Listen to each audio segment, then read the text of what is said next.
Sud Radio. Ça va mieux en le disant. Jean Dorido. Bonjour Jean. Bonjour Jean-Marie, bonjour à tous. Docteur en psychologie et fondateur du site hypnoseparis.com. Jean, cette semaine, on traverse l'Atlantique. Ça a été beaucoup suivi en France. Le débat entre Donald Trump et Kamala Harris pour la présidentielle américaine a été l'occasion d'un nouvel accrochage et d'une nouvelle sortie de l'ancien président américain Donald Trump. On l'écoute. They're eating the dogs, the people that came in. They're eating the cats. They're eating the pets of the people that live there. Les migrants mangent les chiens, ils mangent les chats, ils mangent les animaux de compagnie des Américains qui vivent sur place. Alors il se trouve, mon cher Jean, que cette information est en fait une fake news qui a déjà été démontrée plusieurs fois. C'est une fake news avérée. Il se l'est vu reprocher. Malgré tout, il continue et certains de ses partisans le soutiennent dans ce genre d'affirmations hasardeuses. Ça nous amène à la question au psychologue que vous êtes, mon cher Jean.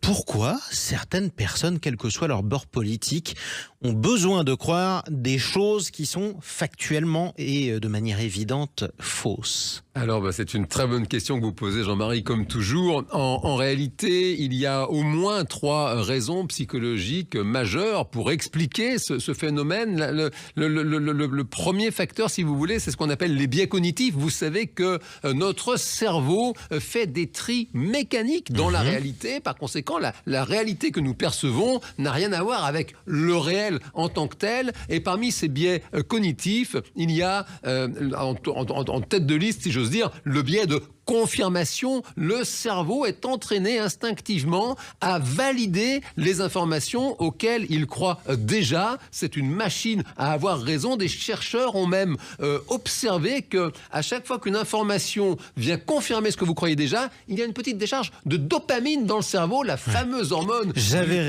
plaisir. Voilà.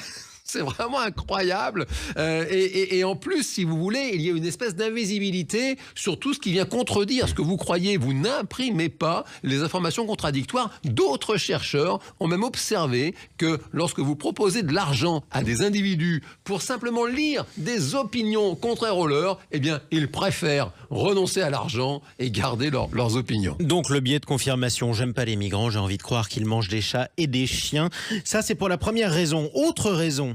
Alors la deuxième raison psychologique, Jean-Marie, c'est ce que les psychologues appellent l'influence sociale. Les fake news se répandent à travers les réseaux sociaux. Et ces réseaux sociaux, eh bien, ils montrent en réalité le succès de la fake news à travers le nombre de likes, à travers le nombre de partages autour d'une même information. Et ça crée une espèce d'effet boule de neige. Et la personne qui assiste à ça a le sentiment que tout le monde croit cette fameuse fake news. Par conséquent, c'est ce qu'on appelle l'influence majoritaire. Elle a sincèrement le sentiment que vraiment c'est la réalité. Et l'algorithme des réseaux sociaux agit comme un deuxième biais cognitif dans le fond, parce qu'il ne vous propose finalement jamais les informations contradictoires. Ça ne vous intéresse pas, vous likez pas, et ça enferme encore davantage la personne dans son erreur. Alors d'accord, ça c'est pour le biais de confirmation psychologique. Un biais de confirmation technologique, si je vous suis bien ensuite.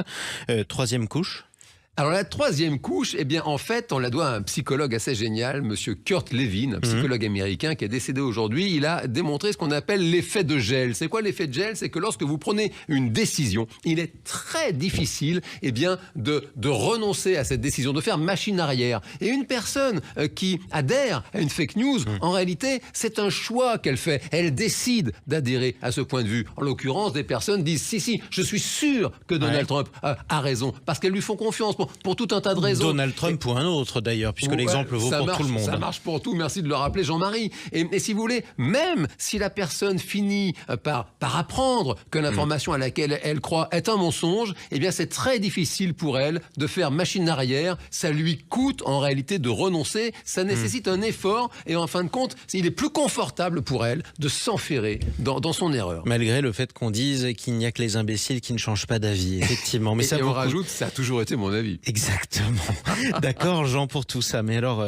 quels sont les échappatoires? Comment on sort, ou même comment on prévient l'influence délétère des fake news, des fausses informations? Comment prévenir cette influence délétère? C'est une bonne formule, Jean-Marie. C'est une lourde tâche. Ça passe évidemment par l'éducation des plus jeunes, à prendre l'habitude d'utiliser la puissance des habitudes, prendre cette habitude de toujours mobiliser votre esprit critique, de lire, de voir des opinions contradictoires aux vôtres et d'utiliser aussi l'importance de vos vraies relations sociales, de prendre soin de cultiver des amitiés avec des personnes qui ont des points de vue contraires aux vôtres, parce que c'est ça qui va nourrir votre esprit, nourrir votre cerveau et le protéger de ces biais cognitifs qui trompent la perception de chacun. Mais justement, profitez-en pour écouter Sud Radio, puisque tout le monde y a la parole et qu'on peut parler de tout. C'est justement très bon pour l'esprit. Merci beaucoup, Jean Dorido. Votre livre, je le rappelle, Le bonheur est une science exacte, avec ou sans contradiction.